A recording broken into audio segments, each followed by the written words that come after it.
Au nom du Père, du Fils et du Saint-Esprit, un seul Dieu, Amen. Chers frères et sœurs, permettez-moi d'aborder le thème suivant en deux fois, les 6 dimanches de Pâques. On va aborder la première émission, les 3 premiers dimanches. Comme vous savez tous que les 6 dimanches de Pâques qui précèdent la Pentecôte sont le dimanche de Thomas, qu'on appelle le Christ mystère de notre foi, le Christ pain de notre vie, après le Christ l'eau de notre vie, puis le Christ la lumière de notre vie, le Christ le chemin, la vérité et la vie, et finalement le 6e dimanche qui précède la Pentecôte, c'est le Christ vainqueur. On va aborder les 3 premiers dimanches dans cette émission. Le premier dimanche s'appelle le dimanche de Thomas, le Christ mystère de notre foi. On va aborder le thème de l'état psychologique des disciples avant et après la résurrection du Christ. Premièrement, l'état psychologique des disciples avant la résurrection du Christ. Lors de l'arrestation du Christ, tous ses disciples l'abandonnèrent et s'enfuirent, y compris Saint Marc. Deuxièmement, lors du jugement du Christ devant le Sanhédrin, Saint Pierre le renia. Lors de la crucifixion du Christ, ses disciples étaient cachés dans la chambre haute, dans la maison de Saint Marc, et finalement les filles de Jérusalem se lamentaient sur lui. Deuxièmement, l'état psychologique des disciples après la résurrection du Christ. En fait, après la résurrection du Christ, tous les disciples ont douté de sa résurrection. Tous les disciples sans faute ont douté de sa résurrection et pas seulement saint Thomas. En voici les preuves. 1. Les 2 disciples d'Emmaüs marchaient tout tristes et désespérés. Je ne vais pas mentionner les détails, bien sûr. 2. Lors de l'apparition du Christ après sa résurrection, les 11 disciples et les 2 disciples d'Emmaüs dans la chambre haute, et ceux qui étaient avec eux furent saisis de frayeur et d'épouvante, et se croyaient en présence d'un esprit. En français, c'est écrit d'un fantôme. Ils croyaient que c'était un fantôme. Et malgré leur joie, ils ne croyaient point encore, et ils étaient dans l'étonnement. Donc même après la résurrection du Christ, tous les disciples, ils ont douté. 3. Bien que le Christ, après sa résurrection, soit apparu plusieurs fois à Sainte Marie de Magdala, elle pensa qu'il était le jardinier, comme vous le savez. Donc elle avait des doutes.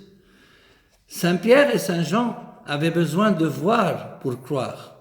Donc il ne faut pas seulement dire que c'est Saint Thomas qui a voulu voir pour croire, mais aussi Saint Pierre et Saint Jean, le bien-aimé de Jésus, ils avaient besoin de voir pour croire. Ils avaient des doutes et avaient besoin de voir de leurs propres yeux pour croire, comme il est écrit, il vit et il crut. Quant à l'apôtre Saint Thomas, 2 questions s'imposent ici. Première question, pourquoi Saint Thomas a-t-il insisté pour passer son doigt sur la marque des clous et dans la plaie du côté du Christ? Pourquoi? C'est très important de le savoir. Non seulement parce qu'il avait des doutes comme tous les apôtres et les disciples de Jésus, mais aussi parce qu'il avait besoin d'une preuve tangible afin de pouvoir annoncer la bonne nouvelle après l'ascension du Christ en tant que témoin oculaire de sa résurrection. Vous savez tous que Saint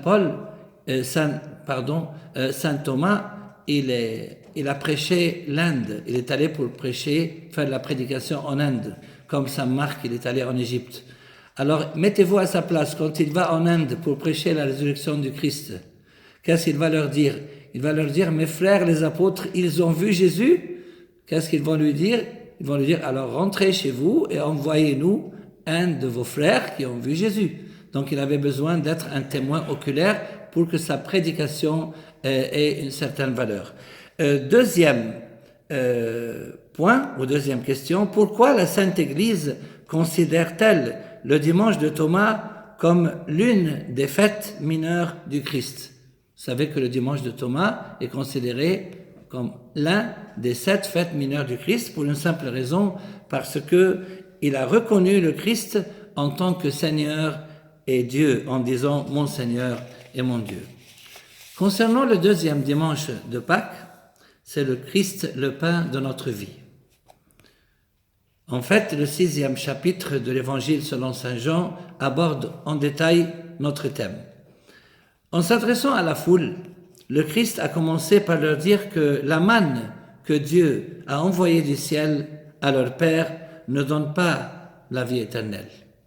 Tout ça dans l'Évangile de saint Jean, chapitre 6.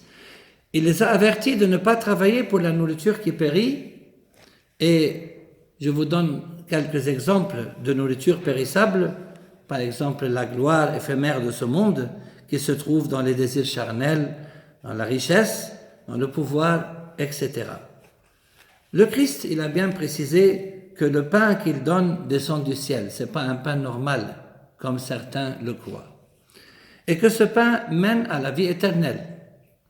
Et le Christ le ressuscitera au dernier jour, comme il l'a précisé. Et la parole du Christ ne peut jamais tomber. Et celui qui s'empêche de prendre le corps et le sang du Christ dans l'Eucharistie risque la mort éternelle, ce qui est grave, car le Christ nous donne sa vie par l'Eucharistie.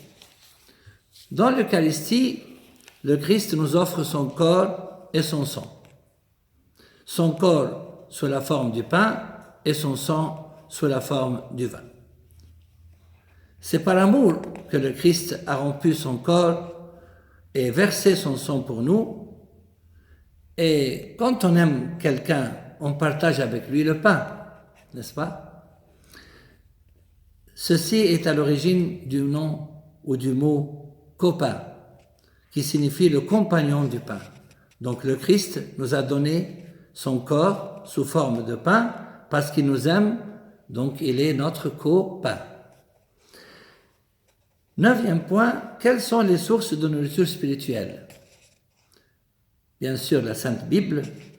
Autres sources de nourriture spirituelle sont les citations des pères de l'Église, les chants et les hymnes de l'Église, les lectures spirituelles, etc. Et finalement, l'Eucharistie est une nourriture parfaite qui nous donne 3 choses. Le salut, la rémission des péchés et la vie éternelle.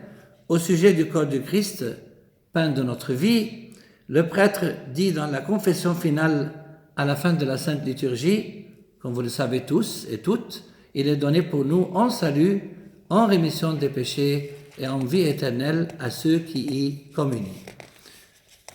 Concernant le 3e dimanche de Pâques, le Christ, l'eau de notre vie, l'extrait biblique de la Sainte Liturgie concerne la Samaritaine. Il se trouve dans le chapitre 4 de l'Évangile selon saint Jean. Sans parler des détails, le Christ nous parle ici, quand il a parlé à la Samaritaine, il nous parle d'eau vive, qui mène à la vie éternelle. Mais quelle est cette eau vive? Tout simplement, comme il l'a dit lui-même dans le chapitre 7 de l'Évangile selon saint Jean, c'est l'Esprit que devaient recevoir ceux qui croiraient en lui. Et dans l'Ancien Testament, Dieu lui-même s'est présenté en tant que source d'eau vive, comme dans le livre de Jérémie, chapitre 2. Voyons ensemble, si vous me permettez, quelques informations relatives à l'eau. L'eau constitue 70% de la surface de notre planète, dont 97% de cette eau est de l'eau salée et 3% seulement de l'eau douce. L'eau existe, comme vous le savez tous et appris à l'école, l'eau existe sous 3 formes: liquide sous forme d'océan, mer, fleuve, lac, etc. Forme solide, la glace, et gazeuse, il s'agit de la vapeur d'eau qui se condense et tombe sous forme de pluie. L'eau est utilisée dans plusieurs domaines comme l'agriculture, la lutte contre les incendies et dans le domaine industriel où elle sert au fonctionnement des turbines à vapeur ou des échangeurs de chaleur. Bien sûr, je ne veux pas parler de manière détaillée, mais je voudrais dire aussi que l'eau est aussi utilisée dans l'alimentation humaine. Est-ce que vous savez que l'eau est le principal constituant du corps humain? La quantité moyenne d'eau contenue dans un organisme adulte, comme vous, est d'environ 65%, ce qui correspond à environ 45 litres d'eau pour une personne d'un poids de 70 kg. Quant à l'utilisation de l'eau dans l'Église, vu l'importance de l'eau, elle est utilisée dans l'Église pour les occasions suivantes afin de nous rappeler que le Christ est la source d'eau vive et qu'il est l'eau de notre vie. La prière de la bénédiction des maisons, on utilise l'eau. La prière du bain, une semaine après la naissance du bébé, on utilise l'eau. Et bien sûr le baptême. Au sein de l'Église copte, l'eau est utilisée aussi dans les 3 prières de Lacan, qu'on appelle prières sur l'eau, qui ont lieu, si vous vous rappelez, le jour de la Théophanie, le jeudi saint et durant la fête des apôtres. Aussi, la prière des funérailles générales le dimanche des Rameaux, on utilise l'eau. Et sans rentrer dans les détails, le prêtre utilise l'eau à 7 reprises durant la Sainte Liturgie. D'après nos lectures bibliques, ainsi que nos pratiques ecclésiastiques et humaines, on peut répertorier 12 genres d'eau. Si vous pouvez suivre avec moi, d'abord 1, l'eau salée, elle représente le monde pour les raisons suivantes. De par sa teneur en sel, plus on en boit, plus on a soif. Et aussi la mer est changeante, elle peut passer du calme d'une mer d'huile à la frayeur déchaînée d'une mer démontée par de gigantesques vagues. Ainsi va le monde. 2, l'eau douce, elle représente l'Église et ses enseignements purs. Alors, puisque l'eau salée représente le monde, donc l'eau douce représente l'Église et ses enseignements purs, comparée à l'eau de mer salée assimilée au monde, l'eau du fleuve est douce et étanche la soif. 3, l'eau de la guérison, comme celle de l'infirme de la piscine de Bethesda. 4, l'eau de la bénédiction, comme celle utilisée pour la bénédiction des maisons. 5, l'eau du déluge, à l'époque de Noé. 6, l'eau de la joie, comme celle que le Christ a transformée en vin lors des noces de Cana en Galilée. 7, l'eau du baptême, qui donne une nouvelle naissance, par l'eau et par l'esprit. 8, l'eau de la purification, comme celle des 3 Lacan de la Théophanie, du jeudi saint et de la fête des apôtres. 9, l'eau qui étanche la soif, comme l'eau de pluie qui arrose les plantes et les arbres ainsi que l'eau que nous buvons. 10, il y a aussi l'eau sulfureuse. Les bains sulfureux soulagent les douleurs musculaires et rhumatismales ainsi que certaines affections de la peau. 11, l'eau miraculeuse qui sortit du rocher à l'époque de Moïse. Et finalement, l'eau qui sortit du côté du Christ lors de sa crucifixion. Et gloire à Dieu éternellement et à jamais. Amen.